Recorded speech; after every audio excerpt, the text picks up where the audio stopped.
आशा करती हूँ आप सभी स्वस्थ एवं आनंदित होंगे। आजकल की इस भागदौड़ भरी जिंदगी में इंसान अपने शरीर के प्रति सजग नहीं है, जिसके कारण उसको बहुत सी परेशानियां झेलनी पड़ती हैं, बहुत सारे रोगों से जूझना पड़ता है। जैसे कि आजकल देखा जा रहा है कि हाइपरटेंशन, हाई बीपी, जिसे हम उच्च रक्तचाप भी कहते हैं, बहुत ज़्यादा बढ़ता चला जा रहा है। यह कोई स्वतंत्र रोग नहीं है, ये आपके घर में पल रहे, आपके शरीर रूपी घर में पल रहे अनेक रोगों की एक संकेत है, एक लक्षण है। ये कई लोग ये मान लेते हैं कि हाई बीपी एक रोग है, ऐसा नहीं है। ये एक लक्षण है कि आपके अंदर कोई भयंकर रोग पनप रहा है। तो कृपया उस पर आप ध्यान दें, केवल बीपी का इलाज न करवाएं, आप अपने शरीर पर थोड़ा ध्यान दें। ये हाई बीपी यानी कि उच्च रक्तचाप दो प्रकार के होते हैं। एक तो रोगों के द्वारा, अगर आपके शरीर में कोई रोग है ऐसा, तो आपकी बीपी बढ़ जाएगी, आपका ब्लड प्रेशर हाई हो जाएगा।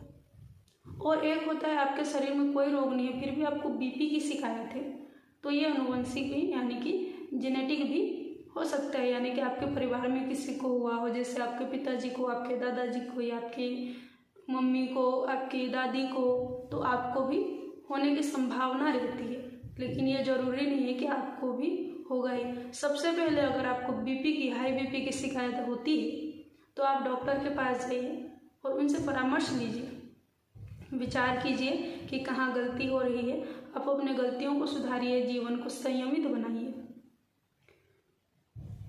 कई बार ऐसा होता है कि घर में कोई पेशेंट है या फिर उनको हाई एवं लो बीपी दोनों की शिकायत है और घर में बीपी ऑपरेटर्स भी नहीं है, तो हम कैसे पता करें कि उनको क्या दिक्कत है, उनकी बीपी हाई हो रही है या लो हो रही है, कौन सी दवाइयाँ दें या ऐसा क्या करें कि वो ठीक हो जाए। इसका एक उत्तर है, कुछ लक्षण ऐसे होते हैं जो बताते हैं कि बीपी हाई है, जैसे कि चक्कर आना। जब बीपी हाई होगा तो चक्कर आएंगे, आपकी जो आँखें हैं वो लाल हो जाएंगी, श्वास चढ़ने लगेगा, सीने में दर्द होगा और सिर भारीपन रहेगा, सिर में बहुत ज़्यादा भारीपन रहेगा, बहुत ज़्यादा दर्द होगा, आँखें खुलेंगी नहीं, लाल हो जाएंगी, आँखों में भी दर्द होगा, थोड़ा सा चलते ही श्वास फूल जाएगा और कानों में सनसनाहट होगी, ऐसा लगेगा कि अजीब व गरीब आवाज़ें आएंगी आपके कानों में।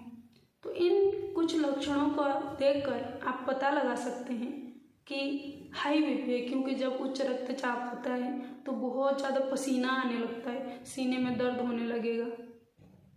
फिर अगर हमारे पास बीपी ऑपरेटर्स नहीं है तो भी हम इन लक्षणों को देखकर पता लगा सकते हैं कि हाइपरटेंशन है यानी कि हाई बीपी है।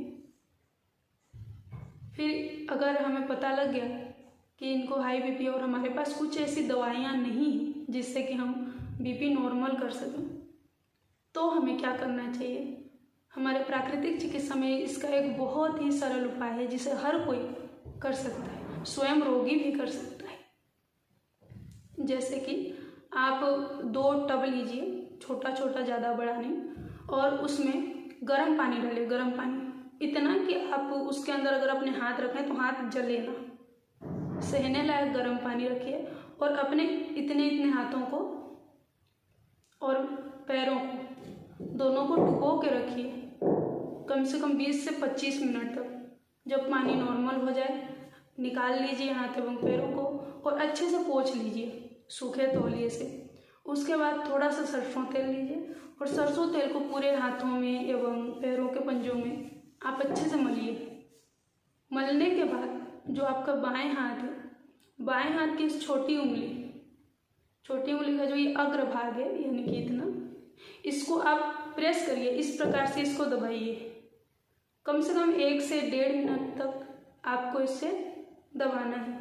आपको तुरंत लाभ होगा, आप देखेंगे कि 15 से 20 मिनट में आप ठीक होने लगे हैं, आपकी स्थिति ठीक होने लगी है, रक्तचाप कमने लगा है। ये तो हो गया कि हम तुरंत क्या करें।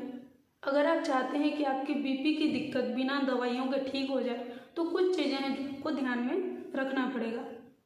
अगर लगातार आपकी बीपी हाई रहती है और बहुत ज़्यादा हाई रहती है तो आपको डॉक्टर के पास जाना चाहिए और उनके परामर्श से आपको कोई दवाइयाँ, कोशिश कीजिएगा एलोपैथी से पहले आप देसी दवाइयाँ या फिर घरेलू उपचार से, अपनी देख रेख से, अपनी जीवन शैली को सुधार के आपका जो बीपी है वो ठीक हो जाए।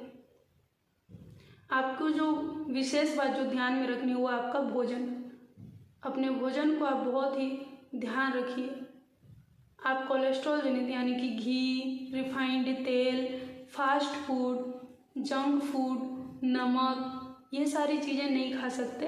आप मिठाई भी नहीं खा सकते, बहुत कम मात्रा में खा सकते हैं अगर हाई बीपी है तो। अगर आप ना खाएं तो ज़्यादा अच्छा रहेगा। नमक है आप बिल्कुल ना खाएं तो बहुत ज़्यादा अच्छा रहेगा, लेकिन शुरू में आदत डालने के लिए आप थोड़ा ले सकते हैं, थोड़ा सा, फिर धीरे धीरे आप उसको भी बंद कर दीजिएगा अगर आपको अपनी बीपी ठीक करनी है। क्योंकि ये साधारण सा दिखने वाला जो रोग है ये जानलेवा भी है। कई बार हार्ट अटैक या फिर सिर फटने तक की बात आ जाती है कि सिर की नसें फट जाती हैं और रोगी की मृत्यु हो जाती है। ये केवल एक लक्षण मात्र है। आप कोशिश करिए कि आपको क्या क्या रोग हैं ये आप देखो, अपने रोगों को देखिए। कहीं आपका पेट ज़्यादातर खराब तो नहीं रहता, कहीं आपको शुगर तो नहीं है, कहीं आपको किडनी जनित प्रॉब्लम तो नहीं है, कहीं आपको लीवर जनित दिक्कतें तो नहीं हैं। ये सब आप डॉक्टर के साथ जाकर उनसे परामर्श लीजिए, चेकअप कराइए। और मैं तो यही कहूँगी कि अपने खान पान, अपने जीवन शैली को सुधारिए। तनावग्रस्त जीवन उच्च रक्तचाप का एक बहुत बड़ा कारण है। आलस्य, जो लोग मानसिक तनाव रखते हैं या मानसिक ज़्यादा काम करते हैं, शारीरिक श्रम नहीं करते, उनको भी हाइपरटेंशन की बहुत ज़्यादा दिक्कतें रहती हैं। इसलिए मैं आप सभी से निवेदन करूँगी, इस भाग दौड़ भरी जिंदगी में भी अपने इस शरीर के प्रति थोड़ा सजग रहिए। क्योंकि देखिए ये जो हमारा शरीर है ये परमात्मा का अनमोल उपहार है हमारे लिए। आप देखिए कितना सौभाग्य की बात है कि हमें ये मानव का शरीर मिला। तो भाग दौड़ भरी जिंदगी में पैसे कमाने के लिए, कुछ भी करने के लिए शरीर को ही भूल जाना। अगर शरीर ही ठीक नहीं है तो आप धन दौलत संपत्ति क्या करेंगे। इसलिए अपने शरीर पर अवश्य ही ध्यान दीजिए। थोड़ा बहुत व्यायाम, सवेरे शाम की सैर अवश्य करिए। भोजन में विशेष कर ध्यान दीजिए। परमात्मा ने हमारे भारत में देखिए 6 ऋतुएं आती हैं और उस हिसाब से भोजन भी हमें परमात्मा देता है। प्राकृतिक रूप से अलग अलग भोजन अलग अलग समय पे जो हमारे लिए स्वास्थ्यकर है वही प्रकृति हमें प्रदान करती है।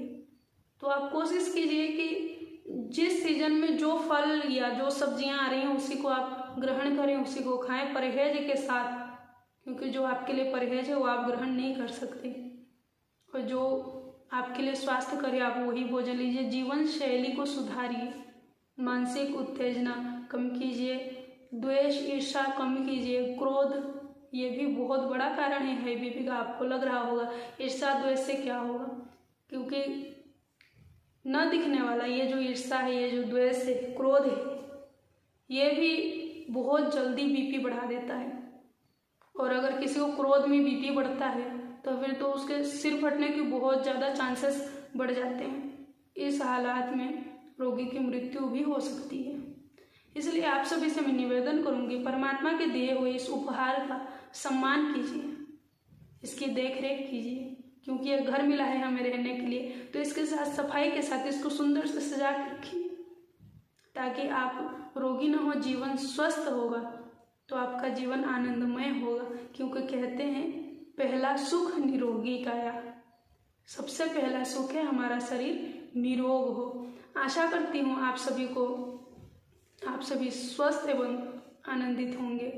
भोलेनाथ जी की कृपा, गुरुदेव जी की कृपा आप सभी पर सदैव बनी रहे। ओम नमो नारायण।